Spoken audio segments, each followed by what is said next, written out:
투자 전략을 좀 점검해 보겠습니다. 앞으로 어떻게 해나가야 되나요? 증권사들 중에 상단을 좀 올리는 증권사들이 나오던데요. 사실 이제 뭐 지수가 코스피 지수가 2,500선에 안착을 하는 모습들이 좀 연출을 하면서 어느 정도 이제 뭐 시장에 대해서는 확실히 좀 이제 안정이 돼가는 모습이다라는 말씀 드릴 수가 있을 것 같고요. 네. 다만 이제 어제 오늘 같은 경우에 이제 좀 조정이 나타나는 것은 결국은 단기적으로 시장이 뭐 별다른 조정 없이 그 반등을 하면서 이에 대한 반작용이라고 말씀드릴 수 있을 것 같아요. 일단 그리고 또한 지수가 저점에서 어느 정도 코스피 지수가 10% 이상 올라오면서 일단 지금 뭐 추가적인 상승을 위해서는 뭔가 모멘텀이라든가 추가적인 재료들이 필요한데 아직까지 그런 부분들을 좀 이제 좀 확인하는 과정이 필요한 상황에서 일단 지수 탄력이 조금 둔화되는 국면이다. 그래서 지금은 조금 숨고르기의 국면, 매물 수호 과정의 국면 이렇게 좀 요약해드릴 수 있을 것 같고요. 결국 시장은 그렇다면은 지수가 이렇게 위로 치고 올라가기보다는 지금 상황에서 이제 조금 그 횡보하는 이런 네. 흐름이 연출될 것으로 예상을 한다면은 어쩌면 그 안에서 계속해서 좀 종목 장세의 모습이 당분간 이어지지 않겠는가 하는 생각이 들어요. 이미 시장 자체가 지금 개별 장세의 어떤 흐름들이 나타나고 있는데 이러한 흐름들이 굉장히 조금 더 이어지는 이러한 상황으로 전개될 것으로 보여집니다. 굉장히 지금 어떻게 보면은 그 업종 간의 빠른 순환매 그리고 이제 또 시세 회복 이런 흐름들이 계속해서 이어지면서 결국은 당분간 좀 이 말씀 계속해서 드립니다만은 지수보다는 계속해서 저는 물론 지수의 흐름도 중요하지만은 지수보다는 지금은 업종이라든가 종목 쪽에서 계속해서 좀 이쪽에 중심을 가지고 시장에 접근하는 이런 전략이 필요하다. 이렇게 다시 한번 강조드리고 싶습니다. 이동근 팀장하고는 그나마 이렇게 시장이 좀 안 좋으면 바이오주들이 조금 움직이는 모습들이 포착이 되거든요. 특히 이제 개별적으로 이슈가 있는 데들은 크게 튀어오르는데 몇 군데 한번 점검을 좀 해볼까요? 뭐 사실 이제 최근에 바이오 업종의 네네. 흐름을 보면 이제 업종의 흐름을 보기보다는 전반적으로 앵커께서 말씀하신 대로 철저하게 개별적인 재료라든가 이슈라든가 뭐 뉴스라든가 이런 부분들이 있는 종목들 중심에 어떤 좀 차별화된 모습을 나타내고 이렇게 말씀드릴 수가 있을 것 같아요.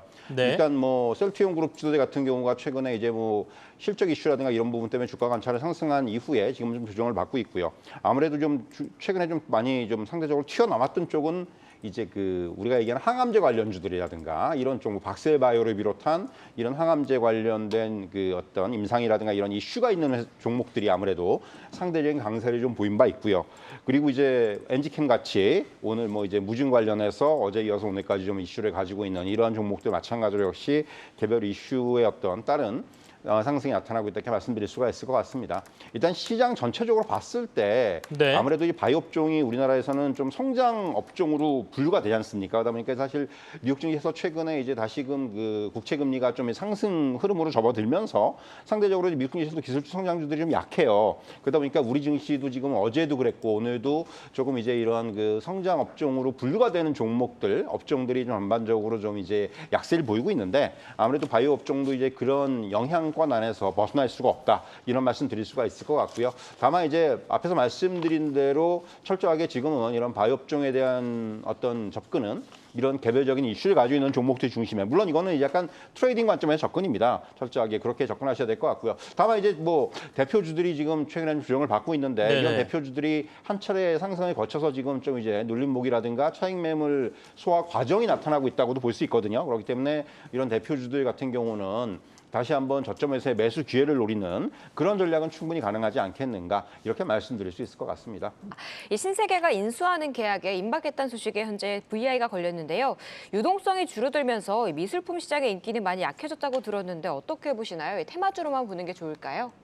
사실 이제 방금 뉴스가 저도 지금 뉴스를 보고 있는데 뭐 이제 그 신세계가 서울옥션을 인수하는 이런 뭐 아마 좀 수순에 들어간 것으로 보여집니다. 아무래도 말씀해 주신 대로 지금 최근에 이제 미술품 경매 시장이라든가 이런 부분들이 많이 좀 축소가 됐어요. 사실 유동성이 뭐 글로벌 유동성이 좀 이제 둔화가 되는 모습이 나오면서 사실 뭐 이런 부분들은 전방위적으로 나타나고 있는데 특히 서울옥션 같은 경우도 이런 영향권 하에서 좀 나타나고 있다 이렇게 말씀드릴 수 있을 것 같고요.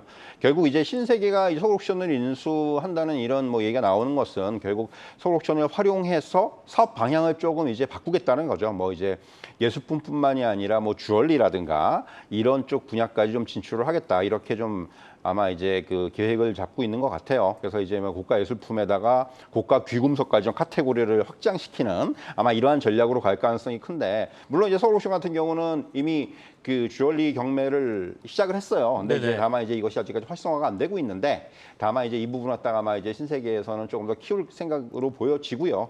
결국은 이런 부분들 어떻게 보면은 그 신세계 입장에서는 신사업 분야로 진출하면서 시너지 효과를 좀 이제 도모하는 이런 쪽의 방향으로 해서 이제 이런 어떤 인수 계획 갖다 지금 세운 것으로 보여지는데 결국 뭐 서울옥션 입장에서는 오늘 이 부분은 주가적인 측면에서는 역시 단기적인 이슈입니다. 그렇기 때문에 서울옥션이 뭐 단기적으로는 급등한 것은 뭐 어떻게 당연한 경우인데 결국 뭐 이런 뉴스를 가지고 뭐 추격 매수를 한다거나 이런 부분들은 쉽지가 않아요, 사실. 그리고 이제 또 오늘 또 이게 뭐 계속해서 장 종료까지 이어질 가능성이라든가 이런 부분들도 좀 미지수기 때문에 네네. 사실 이런 부분들은 좀 단기적인 이슈로 저는 받아들일 필요가 있다, 이렇게 좀 말씀드릴 수 있을 것 같습니다. 보통 애플 하면 LG노텍부터 떠올리지 않습니까? 좀 그때에 맞춰서 어떻게 타임 매매를 좀 해도 될까요? 사실 이제 애플이 이번에 이제 애플 14를 뭐 말씀하신 네네. 대로 출시 일정 갖다가 이제 발표를 했는데 사실 애플 아마 쓰시는 분들은 아시겠지만은 애플 한 10일 이후에 12, 네. 13은 사실 별로 그렇게 시장에서 반응이 별로 안 좋았어요. 그래서 이제 이번에 이제 그래서 이제 애플 11 정도까지를 가지고 계신 분들이 아마 이번에 애플 14가 나오면은 좀 한번 바꿔보겠다 이런 분들이 상당히 많은 거예요. 대기 어떤 그런 수요들이 상당히 많을 것이다라는 그런 얘기들이 최근에 시장에서 많이 나오고 있고 결국 이런 부분들이 좀 기대감으로 연결이 되고 있어요. 이미 뭐 아시겠지만은 이제 애플 이제 그 제품들을 생산하는 이런 그 하청 공장이라든가 이런 쪽에서 계속 인원을 늘린다거나 뭐 이제 이런 부분들이 계속해서 최근에 감지가 되고 있고 결국 수요가 많을 것이다. 뭐 글로벌 수요 뭐 7억 대 이런 얘기 나오고 있기 때문에 사실 기대감은 상당히 높아지고 있는 상황이죠. 그래서 이제 역시 이제 애플 하면은 우리가 이제 흔히 연결이 되는 종목 대표적인 종목이 LG 노텍인데 네네. 역시 이제 카메라 모듈이라든가 이런 부분들이 과연 주가가 어떻게 반영될지에 대해서 지금 관심을 가질 수밖에 없는 상황이고요. 역시 이제 앵커께서 말씀하셨지만은 이게 뭐 LG 노텍 같은 경우는 이제 그 애플의 출시 일정이 계속해서 앞으로 공식화되고 뉴스 플로우가 계속해서 나오면서 이에 따라서 아무래도 주가의 움직임은 좀 긍정적으로 나타나지 않겠는가 이렇게 좀 말씀드릴 수 있을 것 같고요. 아무래도 LG 노텍 같은 경우는 최근에 뭐 그 애플 이슈를 떠나서라도 네네. 카메라 모듈이 계속해서 지금 스펙이 올라가고 있어요. 당연히 그 지금 단가가 올라가고 있고 마진도 높아질 수밖에 없습니다. 이런 부분들까지 감안을 한다면은 주가적인 측면에서는 아무래도 계속해서 조금은 이제 긍정적인 쪽에서의 반영이 되지 않겠는가 이렇게 말씀드릴 수 있을 것 같고요. 그러니까 말씀드렸지만 결국은 아직까지는 좀 주가가 아직까지 실적으로 좀 못 쫓아가는 네네. 이러한 흐름들이 연출된다는 점에서 이런 이번에 이제 애플 그 신제품 출시가 하나의 어떤 주가의 모멘텀으로 좀 작용할 수도 있는 그런 기대감은 충분히 가져볼 만하다 이렇게 말씀드릴 수 있을 것 같습니다. 단순히 그 인플레이션 간축 법안에서 현대차의 일부 전기차가 뭐 혜택을 못 받는다 이 이슈 때문에 이렇게 빠지지는 않는 것 같고요. 그룹주 전반이 다 빠지거든요. 모비스, 현대 오토에버, 현대차 뭐 다 같이 빠집니다. 이거 어떻게 봐야 돼요? 사실 최근에 이제 이슈라고 할 수 있는 부분들은 네네. 말씀하신 인플레 감축법 이슈가 가장 크다고 볼 수 있고 여기에 뭐 이제 모비스 같은 경우가 먼저 좀 주가가 네. 빠졌던 부분은 아시겠지만 이제 그 기업 분할 얘기가 있었죠. 사실 지금 시장에서 이런 그 기업 분할에 대해서 최근에 좀 이제 전반적으로 뭐 이런 부분에 대해서 좀 부정적인 반응을 보여요. 앞서 이제 많은 그 종목들이 기업 분할을 가지고 조금 주가적인 측면에서도 흔들린 측면이 있고 그리고 이제 시장에서도 이 부분을 좀 이제 부정적으로 인식을 하는 네. 그런 경향들이 상당히 좀 강하게 나타나면서 아무래도 이제 현대모비스 같은 경우는 이 부분이 주가에 좀 부정적으로 작용을 했고 여기에 이제 추가적으로 말씀드린 대로 이제 현대차 그룹주 전반적으로 이제 이러한 인플레이션 감축법 이슈가 상당히 좀 부각이 되고 있죠. 뭐 사실 이거는 좀 이제 뭐 단기적으로 조금 영향을 받을 수밖에 없는 것이 일단 그 미국의 어떤 이 법안이 통과가 되면서 이로 인해서 세액공제 혜택과 관련된 이슈들 이 부분은 계속해서 조금 단기적으로 부각이 될 수밖에 없는 상황이고요.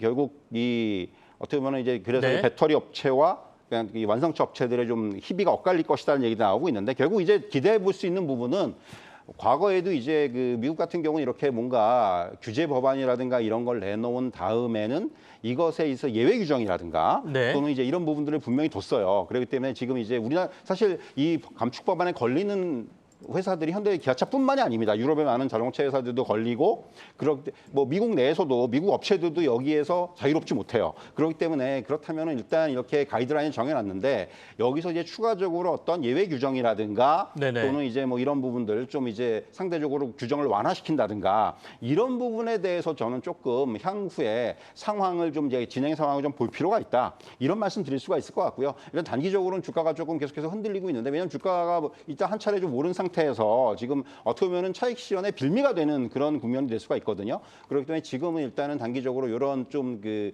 악재가 지나가기를 좀 기다릴 필요가 있다. 어제에 비해서는 오늘 좀 낙폭이 좀 축소는 되고 있는데 어쨌든 간에 결국은 이번 하락이 어디서 마무리가 되는지에 대해서 이 부분을 먼저 확인할 필요가 있다. 이렇게 말씀드릴 수가 있겠습니다. 삼성전자를 봐야 될 것 같네요. 삼성전자가 오늘 갑자기 주가가 조금씩 오르더니 0.8% 거의 1%까지 상승하고 있습니다.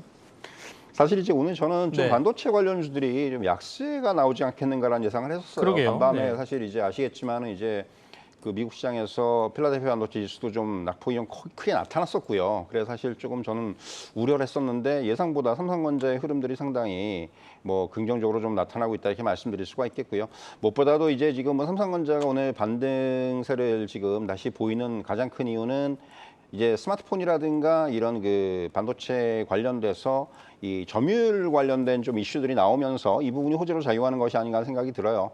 그러니까 스마트폰 시장에서 2011년 이후에 11년 연속으로 지금 이제 글로벌 1위를 지키고 네. 있다라는 부분들이 또 뉴스에서 발표가 됐고 보도가 됐고 그 이제 메모리 반도체 같은 경우에 이제 그 43.5% 이게 작년 상반기보다 한 0.6% 증가했거든요. 그래서 사실 이 부분이 이제 한동안 조금 이제 하락하는 모습이 나오다가 지금 점유율이 다시 좀 이제 상승하는 추세다. 네. 물론 이제 전반적으로 지금 반도체 업황에 대해서는 좀 부정적인 견해들이 많이 나오고 있습니다만은 어쨌든 간에 삼성전자는 그러한 산업 내에서는 지금 유리 업체의 어떤 자리를 공고히 하고 있다라는 부분들 이런 부분들이 오늘 좀 주가에 긍정적으로 작용하는 것이 아닌가라는 생각이 들고요. 사실 최근에 이제 삼성전자가 뭐 6만 원 밑으로 빠지기도 했었고 그런 모습입니다만은 일단 최근에 이제 여러 가지 악재도 불구하고 사실 이제 이전처럼 그렇게 힘없이 밀리는 모습보다는 어느 정도 이제 좀 저점을 형성하는 모습들이 나오고 있다는 거죠. 사실 그래서 이제 이런 부분들 여기에는 이제 뭐 외국인 수급이라든가 이런 부분들이 또 수반이 되는 측면들도 분명히 있기 때문에 네. 일단 삼성전자에 대해서는 아직까지 뭐 이 부분에 대해서 적극적으로 삼성전자 사야 된다라는 그런 시각보다는 일단은 지금은 바닥을 다지고 이제는 조금씩 방향을 잡아가는 과정이다. 이렇게 좀 정리하는 게 맞는 것 같습니다.